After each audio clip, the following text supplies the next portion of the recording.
Está aquí en la sede del Instituto Iliana Labastida, periodista cubana, directora del diario Las Américas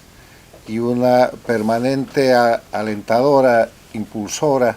de lo que es la lucha por la libertad y la democracia en Cuba y en los países sometidos a este flagelo del siglo XXI. Iliana, por favor.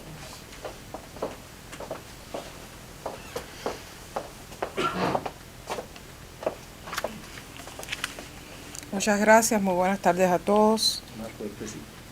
Muchas gracias. Un gusto estar aquí esta tarde con todas estas personas ilustres. Sinceramente, estuve escuchando la ponencia del doctor Lenín Moreno. Me impresionó el hecho de que haya podido en unas breves palabras sintetizar todos los acontecimientos clave que acontecieron, valga la redundancia, en Cuba a partir de la llegada de Fidel Castro con sus hombres al poder y de la manera en que se instauró la dictadura en Cuba. Le agradezco mucho esa ponencia, sinceramente fue un buen recorrido por la historia de Cuba. Yo me preparé para este coloquio tomando en cuenta algunos de los sucesos más recientes que han ocurrido en Cuba a partir del 11 de julio, el día que todos sabemos que se produjo inesperadamente una rebelión social en Cuba. Es muy bueno que nos pronunciemos alrededor de lo que ha pasado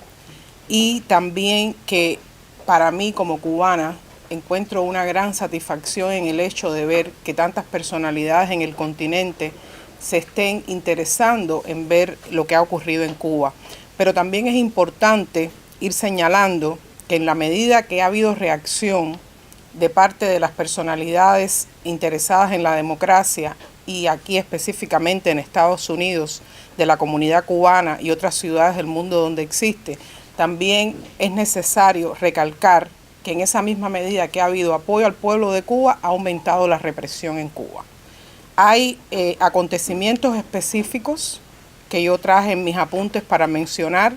porque debemos atender precisamente para seguir alzando las voces y precisamente para que todos estemos en sintonía con la realidad de lo que enfrenta el pueblo de Cuba y nos solidaricemos con ellos, ya que efectivamente los sucesos están aconteciendo allí, el pueblo cubano es el dueño de lo que va a pasar, pero nosotros desde acá, desde nuestras posiciones, desde nuestras tribunas, podemos mucho contribuir a darles por lo menos el respaldo moral que requieren. Nosotros publicamos el pasado 21 de agosto en la edición digital de Diario Las Américas y antes en la edición semanal impresa bajo el titular Madres cubanas imploran justicia para detenidos del 11 de julio, un listado de más de 165 mujeres que a partir de una iniciativa ciudadana que hay en Cuba se han podido documentar como detenidas o como madres o esposas de personas que entre los días 11 y 12 de julio fueron arrestados por el régimen cubano, aunque ayer en una alocución ante la prensa oficialista, Miguel Díaz-Canel, quien ocupa el cargo de gobernante cubano, como todos saben, sin haber sido elegido, él negaba que fuera cierto que haya personas que desde el 11 de julio en Cuba estén detenidas, incomunicadas con sus familiares y por lo tanto para los familiares desaparecidos, porque ninguno sabe verdaderamente en qué sitios los tienen arrestados, ni en qué condiciones, ni nadie les da cuenta de qué es lo que está pasando con ellos. Les decía que hay un listado a partir de una iniciativa ciudadana que se promueve precisamente en Cuba, por supuesto de manera clandestina y lo más secreta posible, de más de 160 mujeres donde se documentan nombres, apellidos, edades de los arrestados y asimismo sus direcciones. Ese es uno de los hechos que está ocurriendo ahora mismo en Cuba y que a mí me pareció oportuno en este momento que estamos debatiendo sobre lo que sucede en mi país, podamos denunciarlo y podamos decirlo, porque definitivamente no basta con que la gente haya salido a las calles y de hecho la rebelión en Cuba no ha terminado. Al parecer no ha habido mayores protestas masivas, pero la gente sí se está manifestando. Lo que sucede es que lo hace de manera aislada y lo que sucede también es que, como decía el doctor Moreno y como apuntaba Aristigueta, lo que existe en Cuba es una dictadura totalitaria, que es diferente a decir que hay un gobierno dictatorial. Una dictadura totalitaria funciona a partir del terror, y eso es lo que ocurre en Cuba. Una semana después de publicado este artículo que nosotros mencionábamos anteriormente, donde documentábamos todos estos nombres, ayer, como les explicaba, el gobernante cubano Miguel Díaz-Canel, reunido con la prensa, negó que existan presos, que existan desaparecidos, y también, al ser inquirido por una periodista que no sé qué irá a pasar con ella después de haber tenido ese valor, una periodista de la televisión cubana, quizás Félix me ayuda a recordar el nombre, en este minuto no recuerdo porque no es una muchacha que trabajaba en Cuba, Cristina Escobar. No es alguien con quien yo haya podido conocer antes de salir de Cuba, pero ese es su nombre, Cristina Escobar. Tuvo la valentía de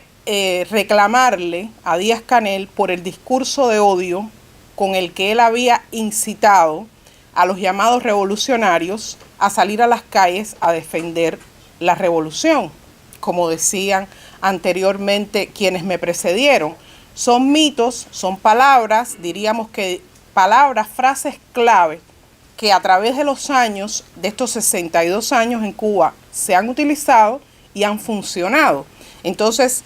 ayer, a pesar de todo lo que ocurrió, a pesar de que oficialmente tuvieron que reconocer que hubo un muerto, que la policía disparó por la espalda a un muchacho de alrededor de 30 años y mataron, a pesar de que hubo heridos, a pesar de que hay desaparecidos, pues Díaz-Canel dijo que él no se arrepentía de su discurso de odio y que tampoco pensaba hacerlo, porque él considera que lo que es su llamado al combate y en el que dijo que había que pasar sobre su cadáver para lograr cambios en Cuba, había sido el adecuado. Finalmente, lo más reciente que ha pasado en Cuba en cuanto a represión es un decreto ley que acaban de aprobar, a partir del cual anunciaron que, legalizaron la censura del uso de Internet, pero además anunciaron que todo aquel que a través de sus redes sociales personales exponga lo que está pasando en Cuba, pues puede ser penado desde cárcel hasta altas multas y cualquier otra cosa que ustedes puedan imaginar de las cosas que suceden en una dictadura totalitaria. Ya el colofón de estos mecanismos que intentan arreciar la represión en Cuba se anunció hace 2 días con el cierre de lo que fuera durante 60 años el Instituto Cubano de Radio y Televisión. Pues lo desaparecieron de momento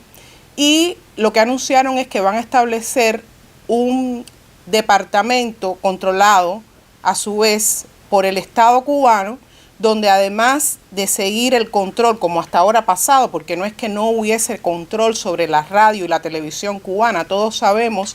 como decía el expresidente Rodríguez que me antecedió, que en Cuba no existe ningún medio de prensa que no sea controlado por el gobierno, pero además de esto,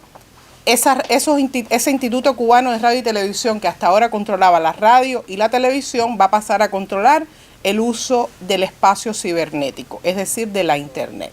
Entonces, me pareció oportuno que en esta mañana, ante esta oportunidad que me ofreció el Instituto Interamericano para la Democracia, con tantas personalidades presentes interesadas en la realidad de Cuba, hacer estos apuntes para que se conozca que en la medida que repercute en el mundo la realidad cubana, quienes la controlan y quienes ejercen allí el totalitarismo aumentan la represión contra el pueblo. Muchas gracias. Gracias.